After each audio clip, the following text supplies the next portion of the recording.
बिस्मिल्लाहिर्रहमानिर्रहीम। डॉक्टर साहब, बहुत शुक्रिया, आपने वक्त दिया और हम बच्चों की बीमारियों के हवाले से एक सिलसिला शुरू कर रहे हैं। बच्चे बार बार बीमार क्यों होते हैं, इसकी क्या वजह होती है?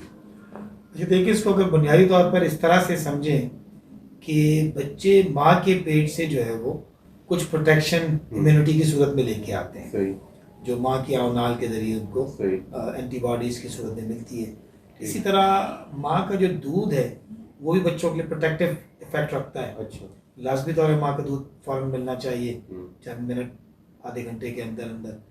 तो ये जो इम्यूनिटी होती है, ये माँ से आई हुई इम्यूनिटी को रफली 4 से 6 महीने ये इसको प्रोटेक्शन देती है। तो अगर आप क्लिनिक्स में देखेंगे तो आपको ज़्यादा बच्चे जो है वो 6 माह से ऊपर वाले नज़र आएंगे, न्यू बॉर्न पीरियड के अलावा। अच्छा। और उसके बाद फिर वो अपनी इम्यूनिटी डेवलप कर रहे होते हैं, अपनी प्रोटेक्टिव जो भी लेयर अल्लाह ताला ने उनको रखी है उसके अंदर। इम्यूनिटी का मतलब ये है कि अगर आप ये स्किन देखें तो ये भी आपकी इम्यूनिटी है। अच्छा। ये फर्स्ट लाइन डिफेंस मैकेनिज्म है, बैरियर है। सही। यहाँ से कोई इन्फेक्शन दाखिल नहीं होगा, ये स्किन खराब होगी तो इन्फेक्शन आ सकते हैं अंदर। ठीक। तो इस तरह जो है वो 4-6 महीने के बाद से लेके और 5 साल तक की उम्र के बच्चे जो होते हैं वो जो है वो उनके अंदर अपनी क़ुव्वत मदाफ़ियत इम्यूनिटी डेवलप हो रही होती है। इसी विंडो पीरियड के अंदर जो है वो फिर ज़्यादा जो है वो बज़ाहिर हमें लगता है कि बीमार पड़ रहे हैं। अगर मगरबी दुनिया की बात भी करें तो एवरेज 6 मरतबा जो है बच्चे 5 से 6 मरतबा रफली एक एवरेज अगर बात की जाए तो बीमार पड़ता है। कभी इसको नज़ला हो गया हल्का फुल्का, कभी को थोड़ी बहुत खांसी हो गई, कभी कोई इसको छोटा मोटा सा फीवर आ गया, कभी कोई लूज मोशन हो गए। तो यही चीज़ हमारे यहाँ भी होती है। हमारे यहाँ थोड़ी सी ज़्यादा इसलिए महसूस होती है कि हमारे सफाई के मेयारात वो नहीं है, हमारी ग़िज़ाई मेयारात वो नहीं है। हम जो है वो माँ के दूध पे जो है वो तवज्जो देते तो हैं, लेकिन अगर आप देखें तो हर बच्चे के पास कोई ना कोई हमारे मना करने के बावजूद दूध का डब्बा मौजूद होता है, जो कि नहीं होना चाहिए। ठीक। अच्छा, ग़िज़ाओं के अंदर भी ठीक है, हम माँ की जो है ग़िज़ा उसका ख्याल बहुत नहीं करते। हमारे यहाँ बड़ी पाबंदियाँ लगाई जाती हैं कि नहीं माँ ये ना खाए, फला नहीं खाए, ये नहीं करे, वो नहीं करे। तो जब वो खाना ही बड़ा अच्छा नहीं खाएगी, अच्छे से मुराद महंगा नहीं होता, अच्छे से मुराद सेहतमंद है, सब्जियां भी हो उसके अंदर, फ्रूट्स भी हो उसके अंदर, गोश्त भी हो उसके अंदर, अंडा भी हो, मछली भी हो।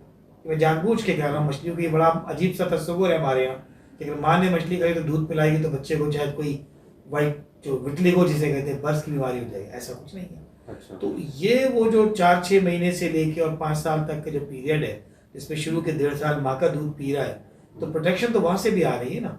इन्वायरमेंटल में बात कर लें, हमारी इन्वायरमेंट ख़राब हो रही है, हमारे जो है वो हवा ख़राब हो रही है, वो कार्बन पोल्यूशन बहुत ज़्यादा है, सल्फर पार्टिकल्स बहुत हैं। तो ये तमाम चीज़ें मिला के जो है वो आपको बीमार भी करते हैं। माँ की सेहत अच्छी है तो हम ये कह सकते हैं बच्चे की सेहत मुस्तकबिल में अच्छी रहेगी। जी जी बिल्कुल और बिल्कुल। माँ की सेहत ठीक नहीं है, वो जो डॉक्टरों की हिदायत के मुताबिक वो चीज़ें पर अमल नहीं करती, जिसका मतलब है बच्चा आपका एक खास उम्र तक मुतासिर रहेगा और बीमार बार बार होता रहेगा। बिल्कुल होगा। कुछ बच्चे डॉक्टर साहब ज़्यादा बीमार होते हैं, बार बार बीमार होते हैं, यानी कुछ बच्चे ऐसे हैं तो माहाना 2 दफ़ा भी बीमार नहीं होते कुछ बच्चे, और लेकिन कुछ बच्चे माहाना कई दफ़ा बीमार होते हैं। असल में उसमें चीज़ समझने की ये है ना, वायरल इन्फेक्शंस सीजनल बेसिस पर होते हैं। गर्मी के वायरस कुछ अलग है, ठंडक के वायरस कुछ अलग है, नहीं ठंडे मौसम के वायरस कुछ अलग है। तो सांस के वायरसेस जिसकी सांस की बीमारियाँ होती हैं, पेट के वायरसेस जिसमें पेट की डायरिया वायरिया होता है। फिर ओवरऑल फिर बहुत सारी जो है वो फ़ज़ा की, सफाई की, इन तमाम चीज़ों की आ जाएगी। अब अगर मेरे घर के अंदर बच्चा एक छोटा पल रहा है और वहाँ पे कुछ लोग नज़ले खांसी वाले हैं, इनको प्रॉब्लम होता है, वो जाके बच्चे के मुंह पे प्यार कर रहे हैं, वो बच्चे के मुंह पे छींक रहे हैं, तो खांस रहे हैं, तो वो मोहब्बत बड़ी महंगी पड़ रही है ना भाई। फिर तो उस मोहब्बत से बचने की। इसी तरह अब हमने कहा कि जी वो बच्चों को, जो हमने फीडर की बात की ना, डब्बे के दूध की, तो फीडर हम कितने ही साफ कर लें उस पर जरासीम तो आएंगे। तो बच्चे के जो है वो हम 4 बीमारियां तो फीडर से खरीदते हैं पैसे देके।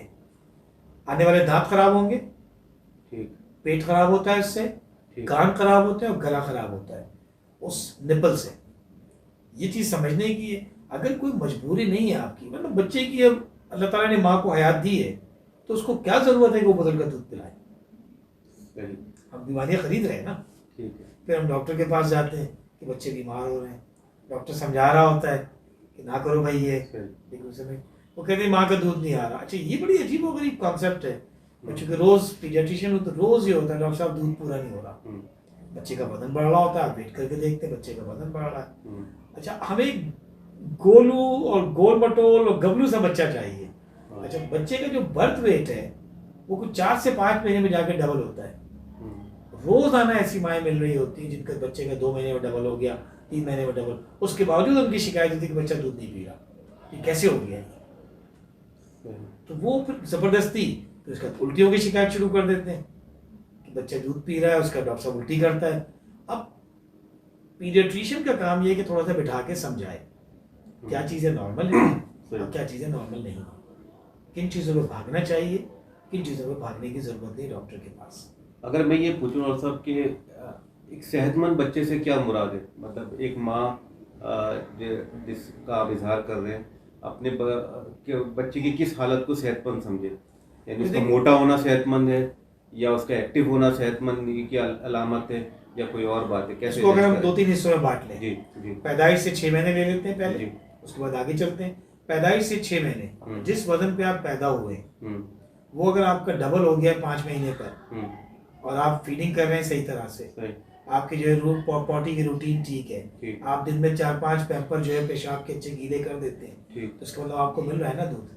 अच्छा, आपको कोई बीमारी नहीं है, आपको कोई नजला खांसी नहीं चल रहा, आपको कोई बुखार नहीं चल रहा, आपको बार बार कोई लूज मोशन नहीं लगे हुए, तो ठीक है ना। अब कभी कभार एक आध दिन किसी वजह से आप कहीं तकरीब में गए थे, उसके बाद वापस आए, बच्चे को छोटा बहुत नजला हो गया, 4 लोगों ने प्यार भी तो किया होगा वहाँ पर, तो अगर हम इसको अवॉइड करें तो ये सेहतमंद बच्चा है, ठीक है ना। वजन डबल हो रहा है, उसको कोई मेजर बीमारी नहीं है, आप ये नहीं कह रहे कि डॉक्टर साहब इसको मुसलसल कोई 15 दिन हो गया खांसी होते हुए।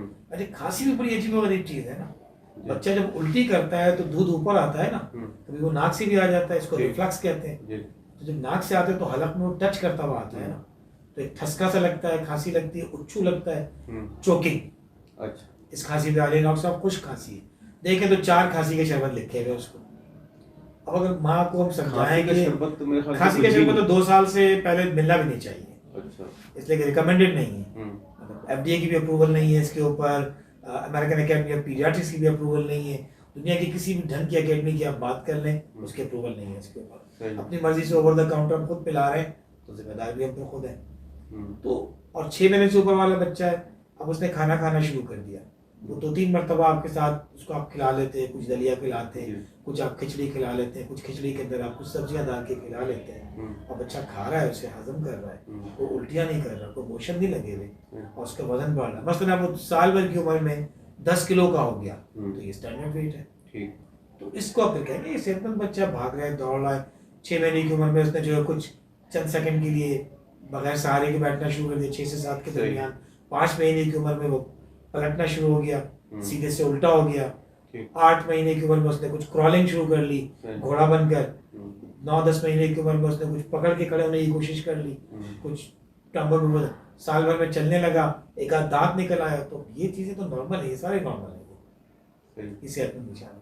अच्छा, कुछ खास ऐसी बीमारियां जो बच्चों में आपकी प्रैक्टिस में भी आती होंगी, ज़्यादा होती हैं, जो इस पे एहतियात की जा सकती है, करनी चाहिए? हाँ, देखिए शहरी प्रैक्टिस के अंदर तो आप कह लें कि हमारे यहाँ जो है वो सांस के अमराज बहुत आते हैं, बच्चे खांसते हुए आते हैं, चीखते हुए आते हैं, ये थोड़े छोटे बच्चे भी आते हैं, स्कूल वाले भी आते हैं उसी पर, और उसमें होता ये है कि अगर मुझे खांसी हो रही है, मैं बिलफर्ज किसी वायरस का शिकार हो गया और आप मेरे साथ बैठे हुए, तो मैं अगर आपके मुंह में मुसलसल खांस रहा हूँ, चीख रहा हूँ, तो शायद आप भी मुब्तला हो जाए इस वायरस से। बिल्कुल यही चीज़ होती है जो हम बार बार कह रहे हैं ना कि अगर बच्चे के मुंह में प्यार कर रहे हैं आपने नज़ला हो रहा था, आपने नाक अपनी साफ की अपने हाथ से, बगैर धोए जाके बच्चे को हाथ लगा दिया, तो वायरल ट्रांसमिशन तो इसी तरह होती है, एक से दूसरे को लगता है। बड़े बच्चे हैं वो क्लास के अंदर बैठे हुए, अब्दुल्ला को खांसी हुई तो अब्दुलरहमान बराबर में बैठा हुआ था, उसको हो सकती है, फातिमा को खांसी हुई तो आयशा बराबर में बैठी हुई थी, खांसी हो सकती है इन लोगों को, मतलब ये लग सकते हैं वायरल, तो ये कम्युनिकेबल डिजीज है ना, कंटेजियस, एक दूसरे से लगने वाली डिजीज है। तो हमारे यहाँ ज़्यादातर जो है वो सीजनल बेसिस पर अगर देखें तो इस वक्त जिस सीज़न में हमें आपको नज़ला खांसी ज़्यादा मिलेगा, उसके साथ वायरल होगा तो फीवर भी मिल जाएगा थोड़ा बहुत आपको, कि माथा गर्म हो रहा है और कुछ गला ख़राब हो गया, कुछ सुर कर रहा है, ये इस सीज़न में ज़्यादा होते हैं। हम जून जुलाई में चले जाएँ तो वहाँ पर जो है वो पेट के इन्फेक्शंस, पेट के वायरसेस ज़्यादा हो रहे होते हैं, तो लूज मोशन के साथ भी आते हैं। ये दो मेजर चीज़ें आती हैं आमतौर पर। अच्छा, इनका ताल्लुक बच्चे की कुव्वत मुदाफ़त से, कुव्वत मुदाफ़त बढ़ाने के लिए वालिदैन क्या करें? हाँ, कुव्वत मुदाफ़त का मतलब इम्यूनिटी है ना। शुरू के 6 महीने तो माँ से लेके आए थे कुछ, उसके बाद अपने बनाया, तो वही बेहतरीन ग़िज़ा। माँ का दूध 1.5-2 साल तक चलना चाहिए। डब्बे के दूध में तो वो एंटीबॉडीज नहीं होंगी जो अल्लाह ताला ने माँ के दूध में रखी हुई है। मसलन IgA एंटीबॉडी जो है ये माँ के पहले दूध में है, कोलेस्ट्रॉल के अंदर है, ठीक है। उस्ताद मोहतरम प्रोफेसर बिल्लू साहब कहते हैं कि माँ का पहला दूध बच्चे की पहली वैक्सीन है। अच्छा, तो आप सोचने की कितनी बड़ी बात कि उन्हें पहले दूध तो पिलाओगे, तो ये इम्यूनिटी जो है वो माँ की ग़िज़ा बेहतर होगी, माँ सेहतमंद होगी, उसका दूध भी सेहतमंद होगा, ठीक है ना। तो इसी तरह माँ जो है वो अगर बच्चे को दूध पिलाएगी तो हम कहते हैं कि शुरू का जो दूध होता है फोर मिल्क कहते हैं उसे, वो थोड़ा पतला होता है। हाइंड मिल्क थोड़ा सा गाढ़ा होता है, येलोइश होता है, इसके अंदर फैट्स होते हैं। तो ये चीज़ें बढ़नी, तो माँ अपनी ग़िज़ा अच्छी खाए। अच्छी से मुराद कहीं भी महंगी नहीं होती। खाए तो दाल दलिया जो खाती है वो घर में, सब्जी खाए, दाल खाए, गोश्त खाए, सब खाए।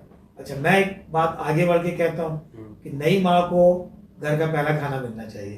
ताज़ा खाना पका तो पहले माँ को खिलाए, बाद में बाप को दे दें। ठीक, उल्टा होता है हमारे यहाँ वैसे। बिल्कुल। अच्छा डॉक्टर साहब, बच्चे के वालिदैन किस वक्त ये महसूस करें कि अब उनको डॉक्टर के पास अपने बच्चे को लेके जाना चाहिए? अच्छा, इसमें बस कुव्वत मुदाफ़त में एक चीज़ को इजाफा कर लें। हम जब 6 महीने में खाना शुरू करते हैं, चावल दाल खिचड़ी साइड के, तो उसमें हम कुछ दिनों बाद सब्जियां ऐड करना शुरू करें। ये नेचुरल इम्यूनिटी की चीज़ें हैं। जितनी रंगीन सब्जियां हैं, पालक तक भी है, ग्रीन वेजिटेबल्स, उसको पेस्ट बना के कुछ करके हम किसी तरह जो थोड़ा थोड़ा करके इजाफी करते चले जाएं, ये कुव्वत मुदाफ़त है। आपका अगला सवाल ये था कि कब उनको कंसर्न होना चाहिए, ठीक है ना। अब अगर उसको इस तरह से करें, फीवर की बात करें, न्यूबॉर्न बेबी है, फीवर है, फ़ौरन जाना चाहिए। न्यूबॉर्न से मुराद पहला महीना है। न्यूबॉर्न से 3 मंथ के दरमियान है, पहले से 3 मंथ में 1 से 2 मरतबा फीवर आ गया है, सेम डे में चले जाना चाहिए, कम से कम कांटेक्ट कर लेना चाहिए अगर आपके पास आपके डॉक्टर ने टेलीफोन नंबर दिया हुआ है। 3 महीने से ऊपर का बच्चा है तो आप 1 आध दिन सब्र कर सकते हैं, आप कोई पैरास्टामॉल यूज़ करके सब्र कर सकते हैं, ठीक है ना। 6 महीने से ऊपर का बच्चा इसी तरह 1-2 दिन बाद डायरिया लगा हुआ है, फीवर से हट के बात कर रहे हैं, डायरिया लग गया, मोशन हो गए, पतले पानी वाले मोशन हो रहे हैं, न्यूबॉर्न है, बात वही फ़ौरन जाना चाहिए। थोड़ा सा बड़ा 2-3 महीने का है, 1-2 लूज मोशन कर लिया उसने, कुछ आपको थोड़ा सा ढीला लग रहा है, आपको तालू जो है कुछ दबा हुआ लग रहा है, खुदा ना खास्ता, आँख जो है थोड़ी सी लग रहा है अंदर सनकिन आइज हो गई, धसी नहीं आँख हो गई, स्किन को आपने जो है वो करके देखा, तो इसको ये शदीद निशानी है। तो बच्चा जहाँ ढीला होना शुरू हो जाए लूज मोशन पर, और डॉक्टर से रब्ता कर लें, डॉक्टर के पास चले जाएं। बिलफर्ज ऐसे कोई टाइमिंग है, रात की 3 बजे आपको ख्याल आया, आपको प्रॉब्लम हो गया, रात की 11 बजे से शुरू हुआ था, तो इमरजेंसी रूम खुले हैं। इमरजेंसी रूम आपको पता होना चाहिए कि आपको ढंग का इमरजेंसी रूम आपके इलाके का कौन सा है, कहाँ जा सकते हैं आप रात में कि जहाँ पर कोई आपके साथ हैंकी मैंकी ना हो, इसको भी तो ख्याल करना है ना कि उल्टी चीज़ें कि अच्छे एंटीबायोटिक लगा दिया और ये कर दिया और वो कर दिया, ये तमाम चीज़ों की ज़रूरत बाज़ औक़ात नहीं होती। तो एतमाद के अपने डॉक्टर से पूछने कि अगर मुझे इमरजेंसी हो तो मैं किस इमरजेंसी रूम में चला जाऊँ, तो आपको बता देगा कि भाई ये मेरा ख्याल मुनासिब है, आपके घर से करीब है, आप चले जाएँ। तो ये 2 चीज़ें हैं, बुखार और डायरिया, ये थोड़ी ज़्यादा इमरजेंसी होती है ना। अब नज़ला वज़ला हल्का फुल्का 1 आध दिन तो वॉच किया जा सकता है ना। वही बात है कि फर्स्ट मंथ का बेबी है, फ़ौरन 1 से 3 मंथ है, सेम डे में कांटेक्ट कर लें। थोड़ा सा बड़ा है तो आप चंद घंटे 1 आध दिन का इंतजार करके जा सकते हैं। बहुत शुक्रिया डॉक्टर साहब, आपका अगले प्रोग्राम में किसी नए मौजूद के साथ बात करेंगे।